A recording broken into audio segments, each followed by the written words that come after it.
I think the clinical stopping before the application cycle to me is just one of those things as a reviewer. I can go, uh-oh. Mission accepted, season 3. How you doing, my friend? Good. How are you? I'm wonderful. I'm excited to jump into your application because you've got into med school. Congrats. Thank you. That's It's exciting. exciting. What do you think helped you get into med school? The help I got with writing my activities and my personal statement made a big impact. I did participate in your application academy, and that allowed me a lot of feedback that helped me rewrite things and just being myself, I guess. You preach it every day. Just tell your truth. That's it. It's that easy. Yep. It's simple, but it's not easy. Simple, but not easy. Yeah. Okay. And so give us nuts and bolts. How many, first of all, first application cycle? Yes. First application cycle. How I many graduated interviews? in April. Okay. So kind of had a gap year, but not really. Kind of a gap year. But so I applied both DO and MD. I applied to 9 DO schools, have interviewed at 7, and have so far got accepted to 5. I'm still pending on one. So that's been great. MD, I applied to 11, and I've gotten 1 interview so far, and I'm waiting to hear back on that 1 interview. Interesting. Why do you think such a big difference there? I was going to ask you the same thing. Yeah, that's very interesting. Tons of success on the DO side, and then a little nibble from an MD school and still waiting to hear. So Sure. 5 acceptances. Obviously, you have a great number of schools to choose from to be a successful physician in the future, and there's still some opportunities for other schools. Yeah, it's still a little early, I guess. Yeah, still very early. Okay. So looking at your application, we'll obviously take a look at it here a second. What do you think it was that helped you get 8 interviews total so far? I definitely think I had a good amount of clinical experience working in an assisted living facility a couple years back. And then the summer before my senior year of college, I was working in the hospital in the ICU. So I think that was really helpful for me to know that this is what I wanted to do. Okay. Working in the hospital, enjoying the interactions I had with patients, with other professionals, and then being able to write about that in my personal statement. I think that helped me a lot. Let's go and jump into your application. We'll take a look here. First thing, always I love to point out is when did you actually submit your application? And you were right there early on in the first week or so. So great job there. Demographic information redacted out. We'll take note of Idaho residency. I think that's Idaho. I don't know. Yeah, what other states would be ID? I don't know. All right. So looking at disadvantage, you mark as no. AMCAS specifically has, based on their little algorithm, whatever it is, they have you marked as SES disadvantage. Again, I always just like to point that out. That's an automatic thing. You aren't classifying that. That is coming from AMCAS. No red flags, no military service. All right. Then we get to grades. I'm going to scroll through. We see lots of A's, a B minus. Oh my gosh, that's not good. Another B, not good. Oh my goodness. So 3.9-ish. Yeah, 3.92, 3.93 GPA. So from a GPA perspective, obviously no concerns about your academic ability. So great job there. Thank you. Let's scroll down. Let's see this MCAT score. Is this the big factor? No, 509. Great job. Okay. So 509 is currently below the average for matriculants to MD schools. It's above the average for matriculants for DO schools. And so does that have an effect? Potentially, but a 509 is a great score. And so what do you think about that score?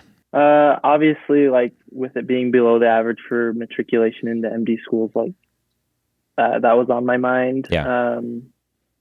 I don't think that was the only thing that maybe hurt my application to MD schools. I think another thing that was on my mind is lack of research.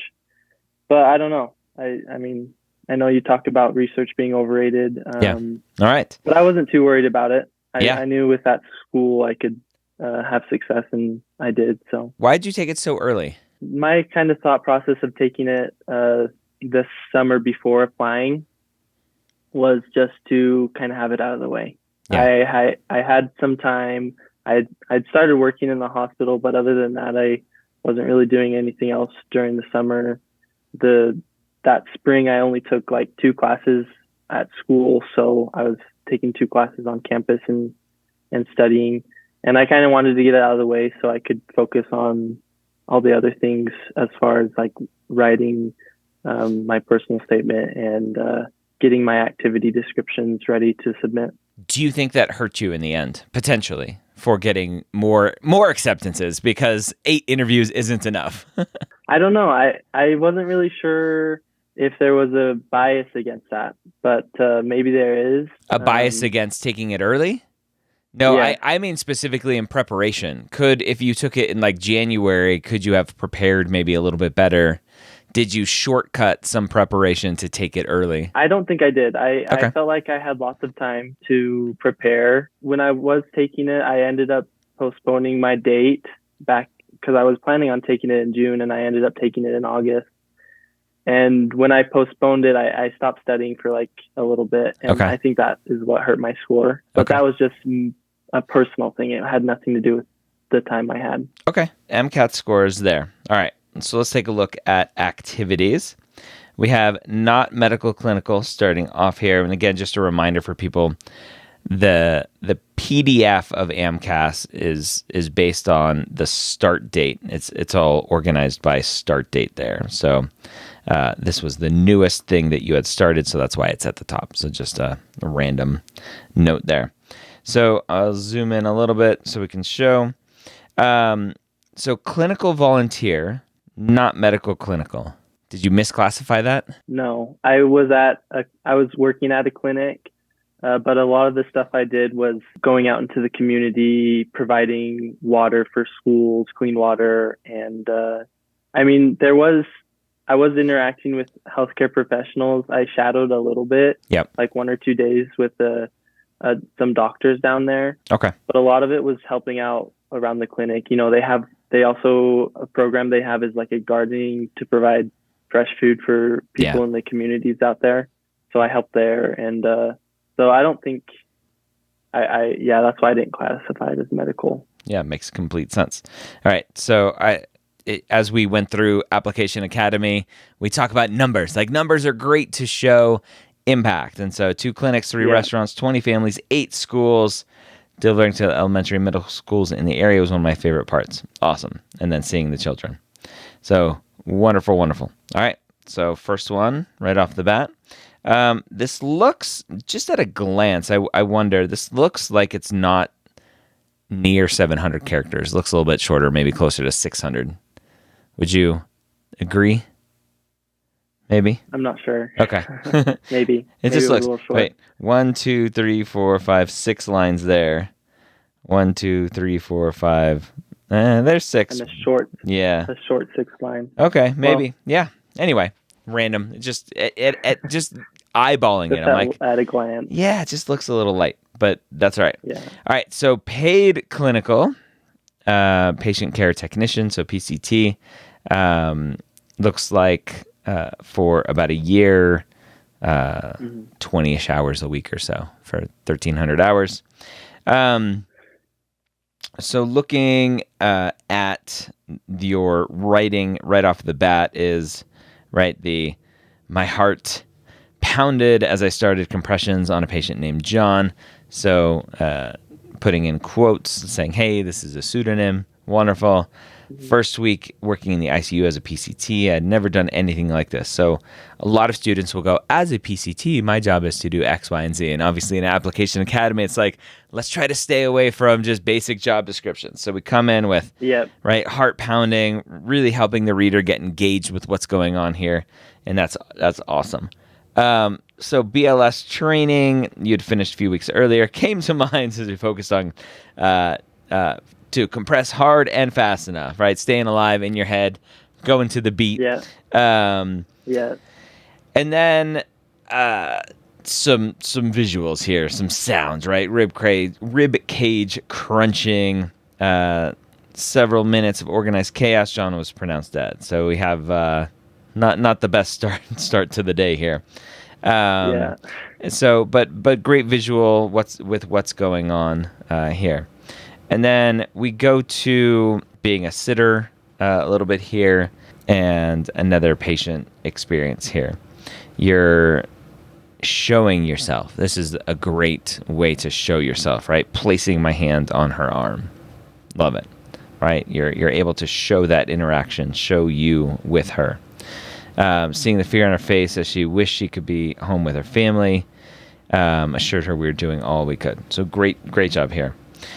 Hope that your care would help her in some small way. Being able to comfort her that night made me feel like I was making a difference and showed me how vulnerable and scared patients can become in the hospital. So a little reflection there. Okay, great. Some shadowing. That's weird formatting. Oh, that's just because we redacted out the names there. I'm like, that's weird. Why does it look like that? Yeah.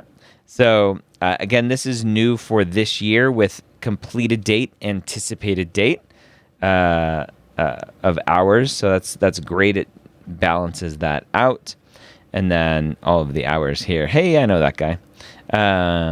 Cool. Great job. Okay. So we keep going.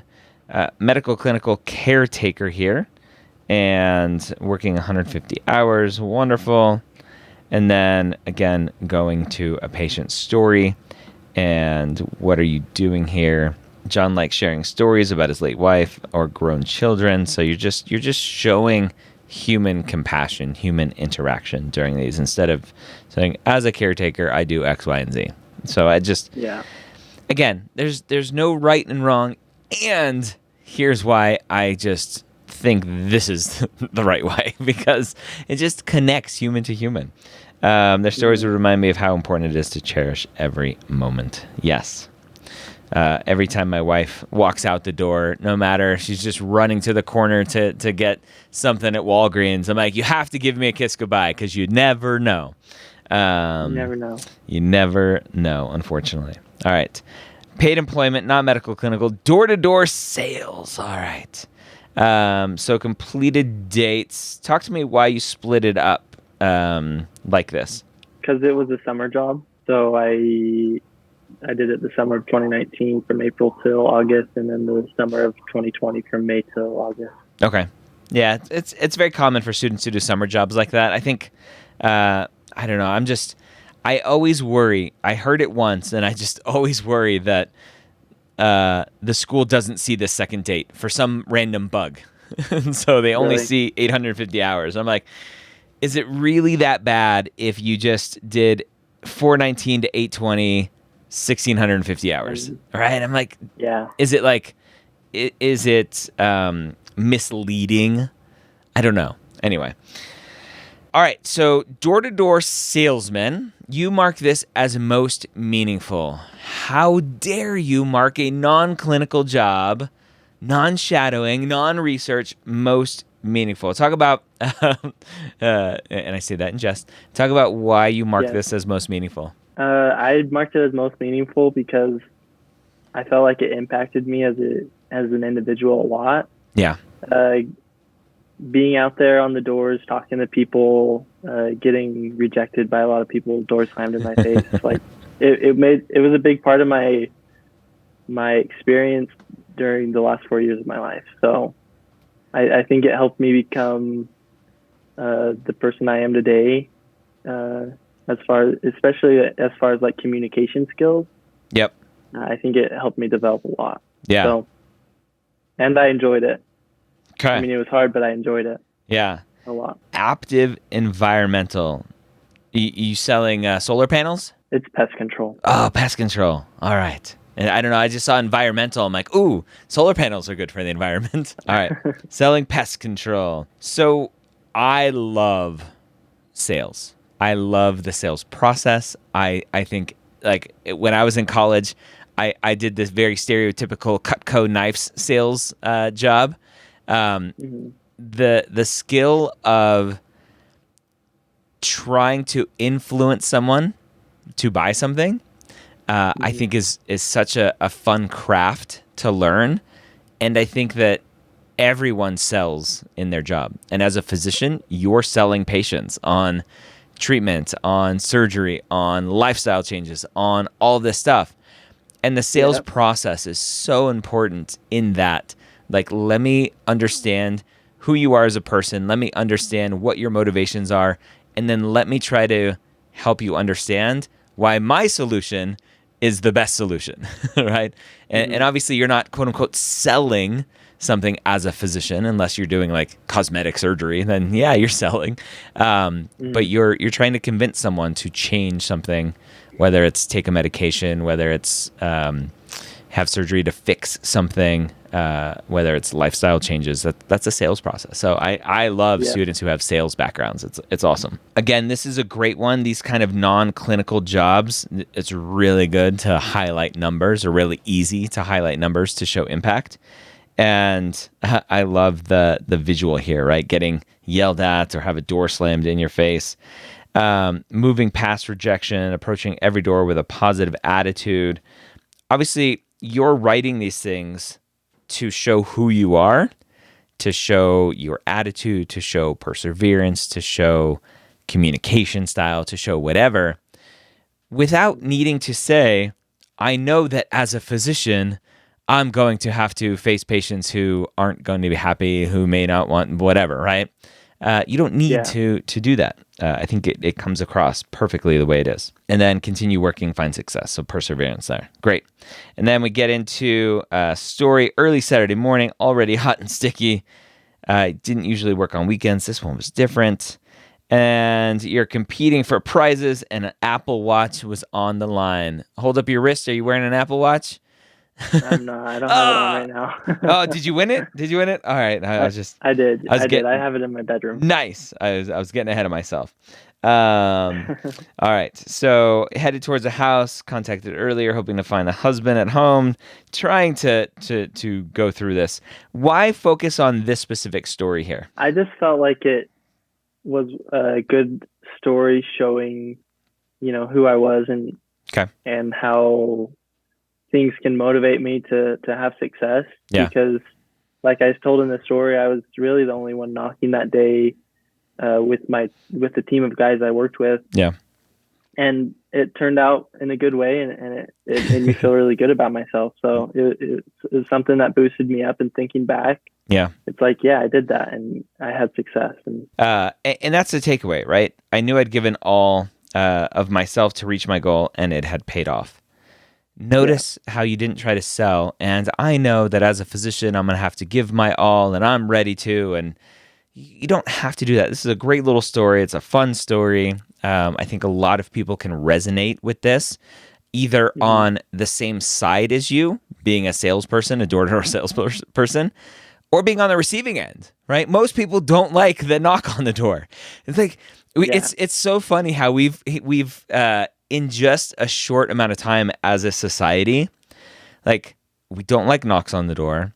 We despise phone calls, right? Why are you calling me? Just send me a text message. It's so funny when before, like, and you're too young for this, but like just being in the 80s and having the long corded phone and being on a phone with a friend until like the wee hours of the morning, or early relationships budding. You just be on the phone all the time with them and fall asleep together on the phone. And like, we just don't do that anymore. We're not a phone call culture anymore. It's so funny. Anyway, so great little story. Again, just to highlight, like, you don't have to pivot every single story into this is going to help me be a doctor. I think that, like, by doing that, it just, because when I had that actual experience, I wasn't thinking, man, this is going to make me a great doctor. Yeah. So by trying to force it in there, it doesn't feel right. It's not authentic. Awesome. Did you get any sort of feedback from interviewers or anyone about writing style, about stories, about anything? I did have a few interviewers tell me how much they like my personal statement and bring up some stuff in my personal statement. Cool. I'm sure maybe here and there were some comments, but I don't remember. Yeah. So hobbies, snowboarding. I love when students have hobbies on their application. where we are, it's snowed today for the first time this year, and there's a Same. couple resorts are open already for skiing and snowboarding, so I'm excited. So again, from a hobby standpoint, crisp air of a morning trip to the mountains always the best way to unwind. And again, I love mountains and the carefree atmosphere that I feel while snowboarding without going to Y Medicine here. Awesome. Mm-hmm. Okay. Tutor, and Yep. then telling a story. So again, I think Application Academy, we hammered home lots of tutoring examples of like, as a tutor, here's what I do. I'm like, no, like tell me a story of a student. So Yeah. obviously, I'm super biased towards storytelling. Everyone knows that by now. I think I've done enough of Yep. these. I just think they connect humans to humans. I'm in the middle of Definitely. reading a book from one of the Pixar storytellers, and it's all about how the best story wins. I think is the name of the story, the name of the book. And I'm just reading this going, yep, yep, yep. That's why I love stories. Yep. It's just amazing. Construction worker, 300 hours. All right. Getting hands dirty. Removing snow from 22 commercial properties, right? There's that number to show impact. It's such a minor thing, but 22 commercial properties gives me some context about what you did versus like, I helped remove snow. Okay, well, how much snow? What did that look like?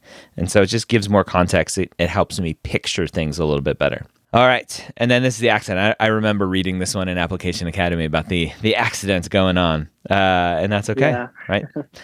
And so this one probably is your most selling statement of like, I did the right thing. But it's Yeah. so minor. It's great. Elders Quorum First Counselor. I have no idea what that means. Obviously, it's related to your religion. So that's interesting. Elders Quorum. Sounds like something from like Harry Potter or Lord of the Rings or something. Yeah. I feel like I tried to describe it a little bit because obviously it's one of those things where it's not like tutoring where everyone knows what a tutor is. Okay. So basically, just that first sentence, Yeah. we're separated in groups called wards, and we go to church together. And then the quorum is like a group of the men in the at church, and Yeah. just kind of my involvement Yeah. there. And so, right, again, we talked about that a lot in Academy is if you have one of these atypical experiences where it's like elders quorum first counselor, unless you're LDS member, you're probably not going to know what that means. Right. Mhm. And so being able to explain it in just a sentence or so without going super in depth about here are all my responsibilities and here's everything I do as a first counselor. So a sentence to give some context and then jumping in. So that's perfect. And then again, more numbers for impact here. So that's great. Flag football. What is this? Futsal. It's like a form of soccer, but it's played on like a basketball court size in a gym, and it's a smaller ball. Okay, cool. But it's the same concept as soccer. It's just smaller. Okay. Hopefully not 11 on 11 on that small of a court. No, I think it's 7-on-7. Okay. So intramural sports, again, spending time with friends, stay active, like soccer. There you go. And then feeling tense under pressure as the goalie. Goalie's so hard. Cherish the fun times I had playing intramurals with my friends. Right. Lovely takeaway, simple takeaway. Hopefully an authentic takeaway and not trying to force it into, here's why medicine. District leader, some more church stuff here. So missionary, small group, 8 to 10 missionaries. And just what you did going here. So awesome. Okay. And then big church missionary trip. Obviously, lots of time and what you're doing there. Kind of a basic description start, which is fine, right? More focused on just learning Spanish and getting that immersion, and then jumping in with a story here and what you're doing with that story. So awesome interaction here. And then what's the takeaway, right? Helping me appreciate my upbringing, not only yours, but that of others. So some cultural competence kind of takeaway there, which is awesome. Yeah. And then we get to the personal statement. So, what do you think was the hardest thing for you for the personal statement? One thing was trying to figure out the right stories to tell, Okay. and you know, putting your journey or my journey over the 4 years on paper Mhm. in a way that was simple enough but also elaborate enough. Okay. It definitely took a lot of time, but I feel like the format that you preach a lot about is like your watering and Mhm. The seed and or watering your events. seed, the watering and your conclusion, and that's kind of what I try to do. And I think with that format, it helped out a lot. I'm just scrolling back up. I know you'd said earlier potentially one of the reasons why you haven't gotten as much love from allopathic schools, MD schools, is a lack of Mm-hmm. research. Again, my Mm-hmm. general stance is research is overrated. So I'm not going to Yeah. hold you to that. Maybe we'll look at your school list a little bit later. Maybe, right? You can never discount it. Shadowing, you do have anticipated hours here moving forward, which is great. You have from 11:20. And just looking at hours here in person, wonderful. Okay. I'm just looking for this. So PCT, that's your main clinical experience, right? Yeah. And There was that, and then my time at an assisted living facility. where was that one? Right This there. one. Okay, so So that was that's like the year before, kind of yeah, like the spring before I started at the hospital, or yeah. So this like a was year and a half before I started the yeah. hospital. So that was 4 months or so, 5 months. Yeah. So not a big one. You're applying. I'm just trying to see some math here. You're applying June of 2022. So this was 2 years prior to. And then this started a year prior to. Mm-hmm. So I wonder, and it ended. Why did it end? It ended because of the trip I took to Nicaragua. I think it was the first thing that came up. To me, that's probably the biggest red flag so far. I always, always, always encourage people to show that they are continuing their activities, specifically clinical, and like you did here with shadowing, through the application. Yeah. So to me, that's probably your biggest red flag. Okay. And I did think about that because I did have the opportunity, being completely honest, to come back from that trip and continue working in the hospital. Mm-hmm. But I decided not to for personal reasons. Okay. But yeah, that's one thing that I did have on my mind. Yeah. Just not continuing that. With my interviews that I've had so far, it hasn't been something that came up in my interviews. Like I haven't been asked Yeah. But why I stopped that's a that. selection bias, right? Of like the schools that Yeah, interviewed you obviously care a didn't little bit less didn't potentially. care as much about it. Mm-hmm. So currently you're not getting any clinical experience. Currently, I'm not. No. Okay. So you obviously have acceptances. You have 8 interviews. If you were someone I was talking to who was like in the middle of the application cycle and you haven't heard anything yet, you haven't had any interviews, or maybe you had an interview but you haven't had an acceptance yet, I would tell you, like, as soon as we get off this call, go back and get a job at the hospital or somewhere new. And then immediately go reach out to the schools and go, hey, I know that on my application it shows that I had stopped getting clinical experience. I just want to let you know now that I'm back from Nicaragua, I'm getting more clinical experience just to Yeah. stay plugged in. So that's a potential thing that you could do even now, right? If you wanted, right?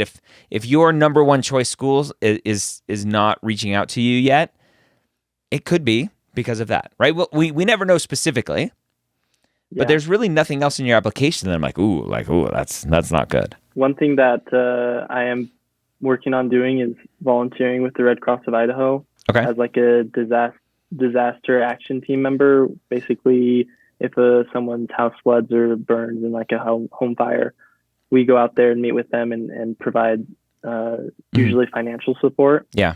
I don't know if a volunteer experience like that would be helpful, or more specifically like clinical work. For you specifically, clinical work, right? You have tons Yeah. of volunteer experience because of your mission trip and everything you do with the church and everything else.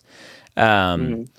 I think the clinical stopping before the application cycle to me is just one of those things. As a reviewer, I can go, uh-oh, why did this person stop?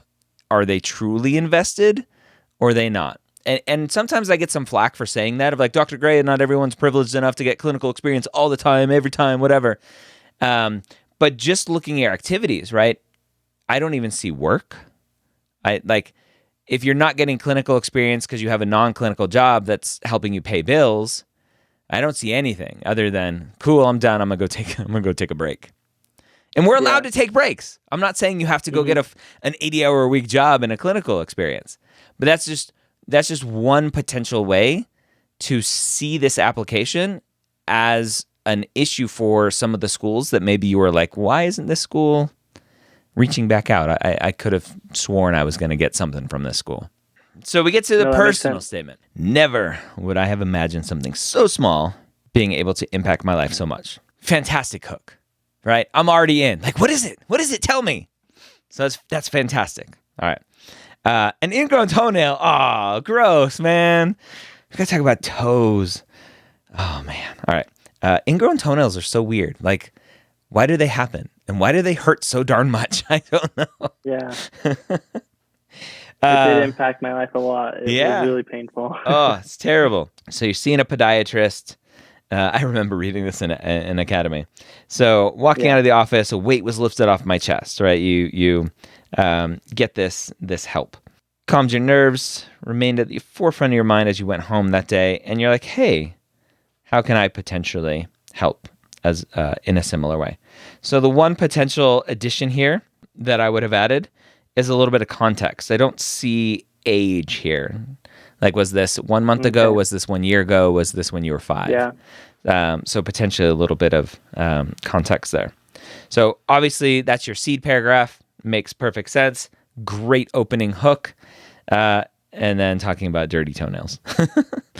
On this path, shadowing allowed me to investigate. Okay, so we're going to talk about shadowing.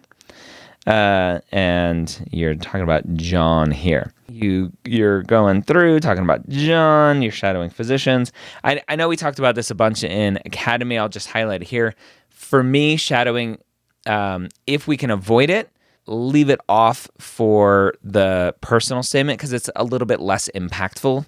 Typically, how you're able to write a shadowing experience is, here's what I saw versus here's what I did. And sometimes you just don't have anything else to draw upon, and great, that's okay. And so you're talking about the experience and why it led you to want to be a doctor. So you did the best you could with a shadowing experience, or a few of them, and what you did there. Okay. And now we get to working in the hospital and interacting with a specific patient. 90% of her body, stomach dropped, as it probably would for most people seeing someone with severe burns. Burn patients are, oh man, my heart breaks. Often help her nurse in turning, so you're interacting with this patient. Awoke from a drug-induced coma, which is wonderful. And then you're interacting with her, which is great. Talk about her family and life before the accident, showing your companionship, showing compassion here, which is wonderful. And again, showing that empathy, sympathy, etc., everything you're going through there. And then we get to physical therapy. Awesome. And then takeaway here, seeing that journey for her, step-by-step results, and talking about wanting to be a physician and seeing what you could do as a physician, which is great. And we get to conclusion. So you're around physicians, gaining clinical experiences, seeing how physicians impact patients, and then the aspirational statements here, who can make important decisions, determine outcome of the patient's recovery, knowledge, etc. Technologies are fun. Limitless. The future is limitless. And then we get more of the aspirational here, right? best form of comfort, relief, healing I can. Make a difference in those around you. Awesome. So great personal statement. Really helps me understand where you come from, what you've been doing to explore this, and what you hope to accomplish. You had mentioned 11 schools. That's below average. Why only 11 schools? I kind of split it up between MD and DO. It's kind of why. Because like with all of them put together, it's like 20. Yeah. Let's look here. As an Idaho resident, unfortunately, you're a little bit limited with public schools for yourself. Yeah. Idaho has 2 med schools now, or 1 still? So there is a DO school here in Idaho, and then University of Washington School of Medicine. The WWAMI has a WWAMI program, and then University of Utah has 10 seats set aside for Idaho students as well. Do they consider those students in-state or no? Yes, they do. Oh, that's awesome. Okay.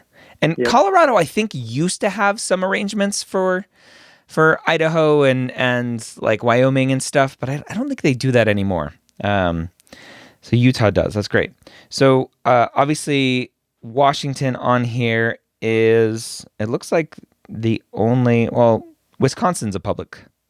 No, is MCW private? I think I applied to mostly private, but I could be wrong. I forget if MCW is private. I always forget. So University of Wisconsin and MCW are different. Okay. Anyway, so Utah here and Washington, those are the 2 kind of special programs for Idaho residents. And then the rest are private schools. Awesome. Okay. I'm very disappointed you did not apply to Colorado. Obviously, a lot of great storytelling, a lot of what I recommend in terms of seed and watering events and a personal statement to help me understand where you're coming, where you're going, etc. And really just being yourself, telling your story.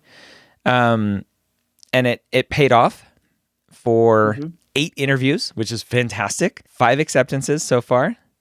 Still waiting to hear from a couple more. So again, thinking about why was it so DO heavy versus MD heavy? We could say, lack of research. I don't think so, but we could potentially say, hey, this could be one thing. But then again, I think a big one would be that lack of really all activities just stopping for the most part during the application. I know, again, we're looking at an updated application here with anticipated hours being on here, and the only ones I think I remember seeing were the snowboarding and then shadowing, if I remember correctly.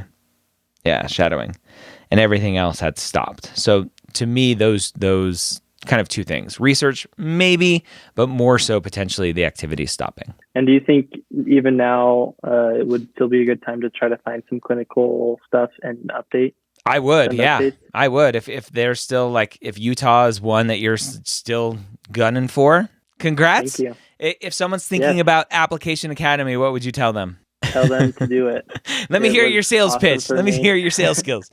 There's things going on every week, and there's recordings. Even there was times during it where I felt like kind of left behind because I wasn't being proactive enough. Yeah. But it was super easy to get caught back up with all the recordings. And even if you can't do all the recordings or get on all the Zoom calls yourself, being able to submit something and then watch it back later, because they're long Zoom recordings, like 2-3 hours. Like, not everyone has that kind of time. Yeah. So just being able to get on, like, oh, you reviewed mine, and just go look at it, and it was super, super helpful. So I'm definitely grateful I did it. Well, congrats. I look forward to hearing the final results of your application journey. Thanks for coming on and being vulnerable.